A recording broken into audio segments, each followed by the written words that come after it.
Hi, it's me again, I'm back. Hanya Allah yang tahu bagaimana perasaan aku sakit. Sakitnya masa aku ni.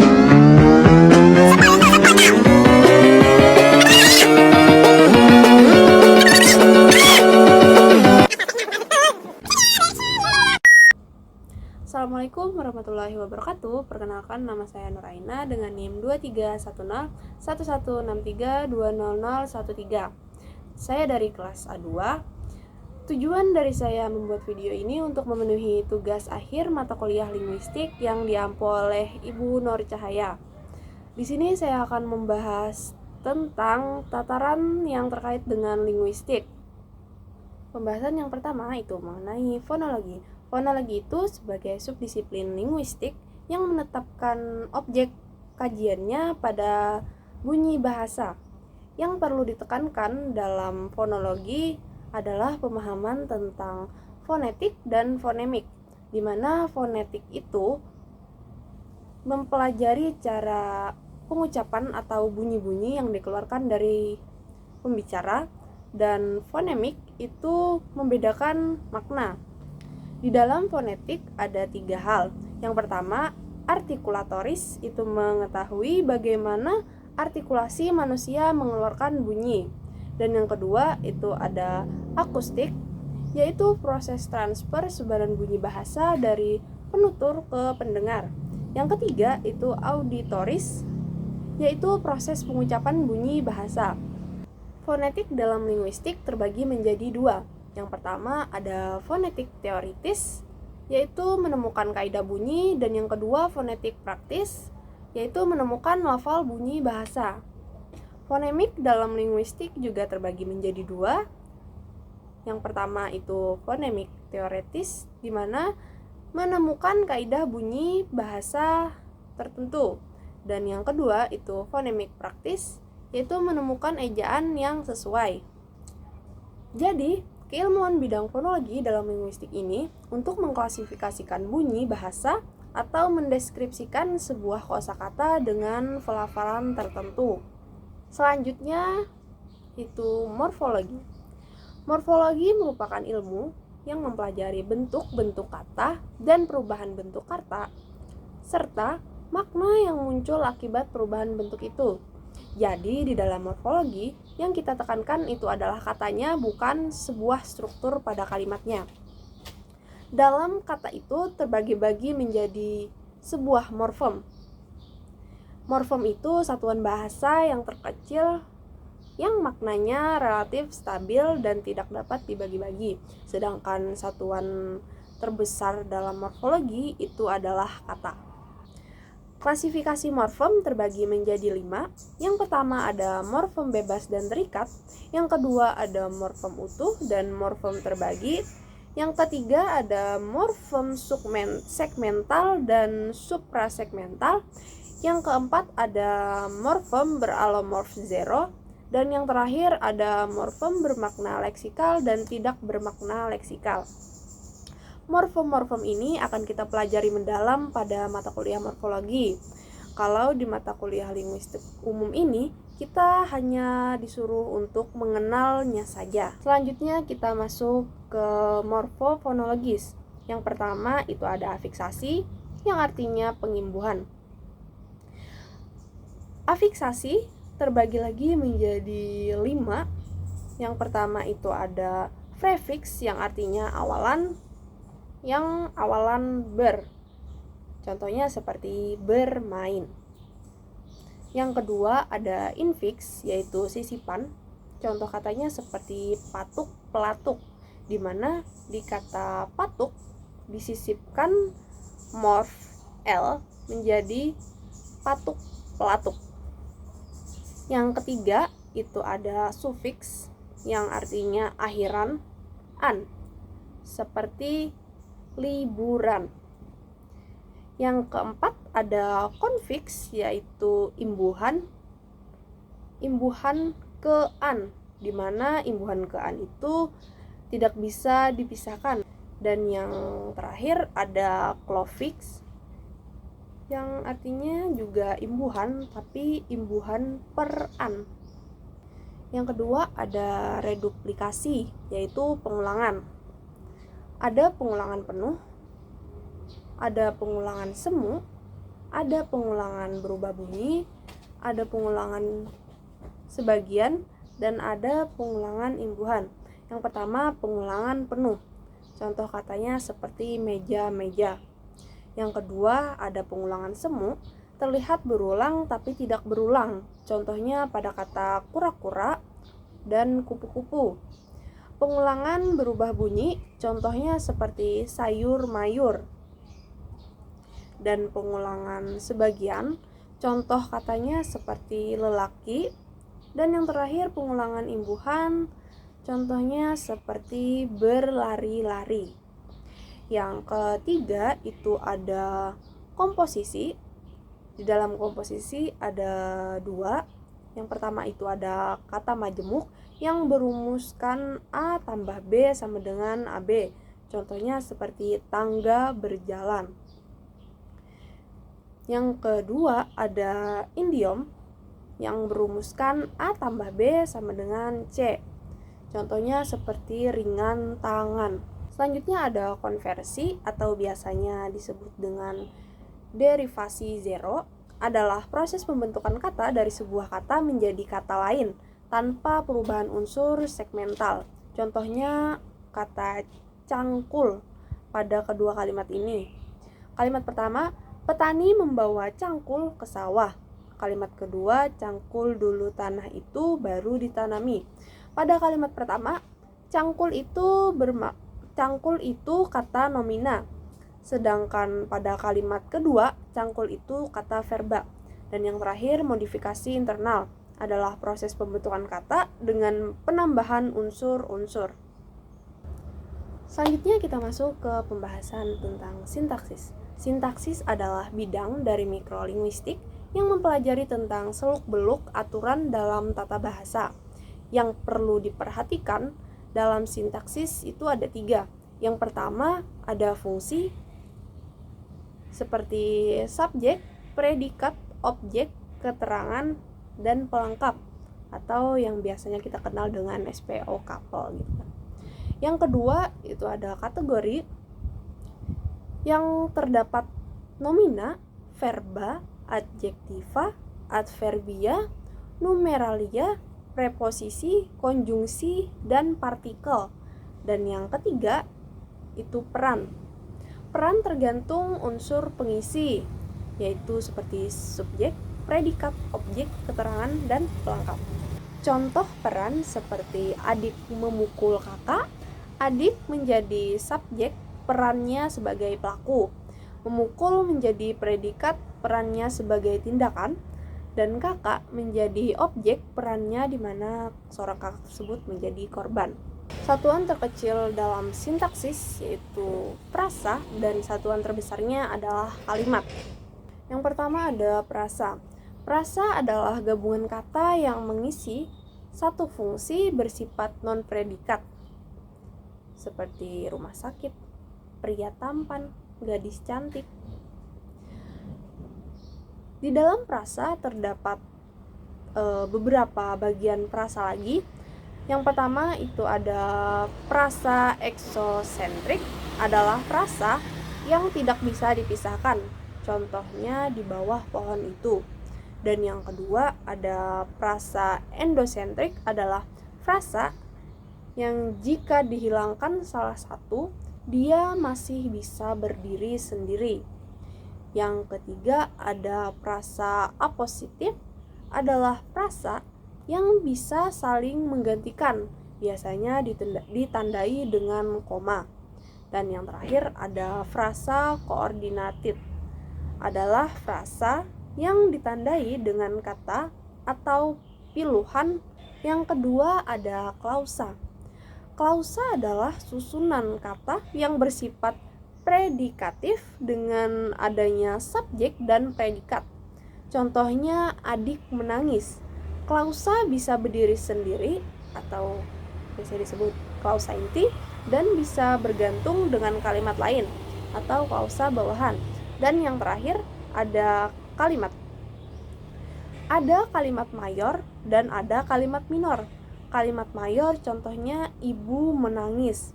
Kalimat minor seperti sebuah percakapan atau dialog di mana si tokoh pertama menanyakan sudah makan dan dijawab oleh tokoh kedua sudah, seperti itu. Selanjutnya itu ada wacana. Pengertian wacana dibagi menjadi dua aspek. Dilihat dari aspek struktural dan aspek fungsional. Yang pertama itu aspek struktural, itu berdasarkan struktur, wacana harus lebih dari satu kalimat. Sedangkan jika dilihat dari aspek fungsional, berdasarkan fungsi, wacana bisa dengan satu kalimat saja. Jenis-jenis wacana. Jenis-jenis wacana terbagi menjadi 3. Yang pertama itu berdasarkan media, ada tulisan dan lisan. Yang kedua itu berdasarkan peserta. Pertama ada monolog, yaitu 1 orang. Yang kedua ada dialog, itu 2 orang. Dan yang ketiga ada polilog, itu lebih dari 2 orang. Yang ketiga berdasarkan tujuan. Yang pertama ada deskripsi, yang tujuannya untuk menggambarkan. Yang kedua ada narasi, tujuannya untuk menceritakan. Yang ketiga ada eksposisi, tujuannya untuk memaparkan. Yang keempat ada argumentasi, tujuannya untuk memberikan pendapat. Dan yang kelima itu ada persuasif, tujuannya untuk mengajak. Di dalam wacana itu ada kohesi dan koherensi. Kohesi itu penanda yang sifatnya adalah tampak dan terlihat seperti konjungsi. Referensi atau kata ganti. Ada referensi exofora atau dari luar dan endofora dari dalam. Di dalam referensi endofora terbagi menjadi 2, yaitu anafora dan katafora. Kalau anafora itu contohnya Pak Budi rumahnya terbakar. Nah, katanya itu merujuk pada Pak Budi. Sedangkan kalau katafora itu kebalikan dari anafora. Contohnya pada katanya yang khas, ia mulai berbicara. Katanya mengacu pada ia. Koherensi itu mengacu pada makna. Sekarang kita masuk ke pembahasan semantik. Semantik adalah bidang linguistik yang mempelajari tentang makna bahasa. Makna yang bebas konteks. Jenis-jenis makna, yang pertama ada makna leksikal. Makna yang dimiliki pada lekson meski tanpa konteks apapun. Contohnya pada leksem kuda memiliki makna jenis binatang berkaki 4 yang bisa dikendarai. Yang kedua ada gramatikal. Makna gramatikal baru ada kalau terjadi proses gramatikal seperti afiksasi. Contohnya afiksasi prefiks ber dan baju melahirkan gramatikal berbaju yang berarti memakai baju. Yang ketiga itu kontekstual. Makna sebuah laksan atau kata yang berada di dalam suatu konteks. Contohnya pada kalimat adik jatuh dari sepeda. Yang keempat ada makna referensial, yaitu makna yang memiliki acuan. Contohnya pada kata merah. Contoh kalimatnya seperti Nana memakai sepatu merah. Yang kelima ada makna non-referensial, yaitu makna yang tidak memiliki acuan. Contohnya kata dan atau karena kata-kata itu tidak mempunyai referens. Yang keenam makna denotatif dan konotatif. Denotatif adalah makna kata yang lugas dan objektif. Makna yang konkret. Contohnya kalimat adik tetap saja bermain api di pekarangan rumah. Sedangkan makna konotatif adalah makna tambahan. Contohnya Renata mempunyai sifat seperti malaikat. Yang ketujuh, makna konseptual dan makna asosiatif. Makna konseptual adalah makna yang dimiliki oleh sebuah kata terlepas dari konteks atau asosiasi apapun. Sesungguhnya makna konseptual sama saja dengan makna leksikal, denotatif, dan referensial. Sedangkan makna asosiatif adalah makna yang dimiliki sebuah kata atau kata berkenaan dengan adanya hubungan kata itu dengan suatu yang berada di luar bahasa. Misalnya kata melati berasosiasi dengan sesuatu yang suci atau kesucian. Selanjutnya ada relasi makna. Yang pertama ada sinonim. Sinonim itu adalah kemiripan, contohnya kata benar dan betul. Yang kedua adalah antonim, yaitu kebalikan, contohnya seperti kata menjual, antonimnya membeli. Yang ketiga ada polisemi, adalah kata yang bermakna lebih dari satu, contohnya kata tinggi pada kalimat. Dengan tinggi 180 cm, Aldi menjadi siswa yang paling tinggi di kelas kami. Tingginya merujuk pada panjang badan. Kita tidak boleh memiliki sikap tinggi hati apapun alasannya. Tinggi hati merujuk pada arti kata sombong. 8. Ada makna kata dan makna istilah. Makna kata itu adalah makna yang belum kita ketahui sebelum kata itu berada di dalam konteksnya. Sedangkan kalau makna istilah itu mempunyai makna yang pasti, jelas, tidak meragukan meski tanpa konteks kalimat. Yang terakhir ada makna idiom dan peribahasa. Makna idiom adalah tidak dapat diramalkan dari makna unsur-unsurnya baik secara leksikal maupun gramatikal. Sedangkan makna peribahasa adalah makna yang dapat ditelusuri dari makna unsur-unsurnya karena adanya asosiasi antara makna asli dengan makna yang sebagai peribahasa. Yang keempat ada homonimi, adalah kata yang memiliki bunyi yang sama namun arti yang berbeda. Contohnya pada kata bisa. Kata bisa dapat diartikan mampu melakukan dan bisa ular. Yang kelima ada hiponim dan hipernim. Contohnya kata merpati dan burung. Kalau merpati itu berhiponim dengan burung, maka burung adalah hipernim dari merpati. Yang terakhir ada ambigu atau ketaksaan. Gejala dapat terjadi kegandaan makna akibat tafsiran gramatikal yang berbeda. Contohnya buku sejarah baru. Kalimat itu memiliki dua kemungkinan arti. Yang pertama, buku sejarah itu baru terbit atau buku itu memuat sejarah baru. Selanjutnya kita masuk ke pembahasan terakhir, yaitu pragmatik. Pragmatik adalah studi tentang makna, yaitu makna yang disampaikan oleh penutur dan ditafsirkan oleh pendengar dengan mengkaji keadaan dan situasi dalam konteks penyajiannya. Contohnya pada kata kursi. Kata kursi memiliki dua makna, yaitu tempat duduk atau pemegang kekuasaan atau sebuah kedudukan. Contohnya pada kalimat kursi presiden tahun ini masih diduduki oleh Jokowi, yang berarti Jokowi masih memegang kekuasaan presiden.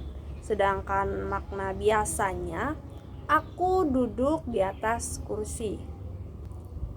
Ruang lingkup pragmatik. Yang pertama itu tindak tutur. Istilah dan teori tindak tutur diperkenalkan pertama kali oleh J.L. Austin. Austin membagi tindak tutur menjadi tiga, yaitu lokusi atau tindakan menuturkan sesuatu, ada ilokusi, tindakan melakukan sesuatu, dan yang terakhir ada perlokusi, maksud tuturan yang diberikan berpengaruh kepada pendengar. Contohnya ucapan janji yang melibatkan tindakan perjanjian dan ucapan maaf yang melibatkan tindakan meminta maaf. Yang kedua ada praanggapan. Levinson mengembangkan konsep mengenai praanggapan menjadi semacam anggapan atau pengetahuan terhadap sesuatu. Suatu tuturan menjadi benar atau salah dapat ditentukan dengan adanya praanggapan. atau sederhananya adalah beranggapan tindakan yang menduga sebelumnya. Contohnya dalam kalimat, "Kamu bukan anak keluarga ini, Lia," ujar Mila. Kutipan tersebut menimbulkan peranggapan bahwa tokoh Lia bukan anak kandung orang tua Mila. Yang ketiga ada implikatur. Pertama kali diperkenalkan oleh Paul Grange, berarti maksud dari penutur yang tidak ada di dalam tuturan karena disampaikan secara berbeda dalam tuturannya. Contohnya, ada seorang anak yang pulang setelah bermain bola dengan keadaan baju yang kotor. Kemudian sang ibu mengatakan, "Bajumu kotor sekali." Nah, maksud dari kata "bajumu kotor sekali" tidak hanya sekedar memberitahu saja, namun memiliki makna bahwa sang ibu menyuruh anak tersebut untuk mengganti bajunya dengan baju yang bersih dan rapi. Yang keempat ada diksis. Menurut Wijayanti tahun 2017, diksis adalah suatu ilmu yang mempelajari mengenai hal-hal di luar wacana yang belum memiliki referen yang tetap. Beliau juga membagi diksi menjadi 4. Yang pertama ada diksi persona, adalah unsur lingual yang menyatakan persona. Yang kedua ada diksi benda, adalah rujukan pada benda-benda di luar wacana yang masih berkaitan dengan wacana. Yang ketiga ada diksi waktu, adalah yang menunjukkan rentang waktu berlangsungnya peristiwa komunikasi. Dan yang keempat ada diksi tempat, merujuk pada tempat atau ruang terjadinya komunikasi.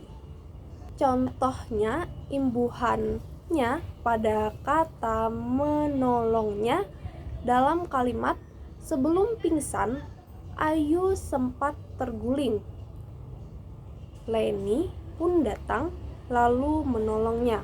Nya di sini merujuk pada kata Ayu di kalimat sebelumnya.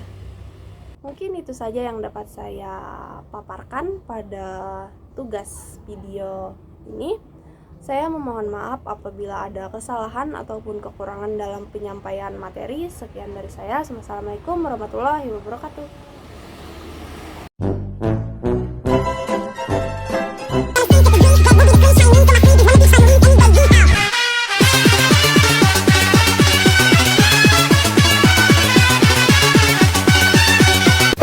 Nasi dibakar, bakar, nasi dibakar. Campur sate, tusuk sate.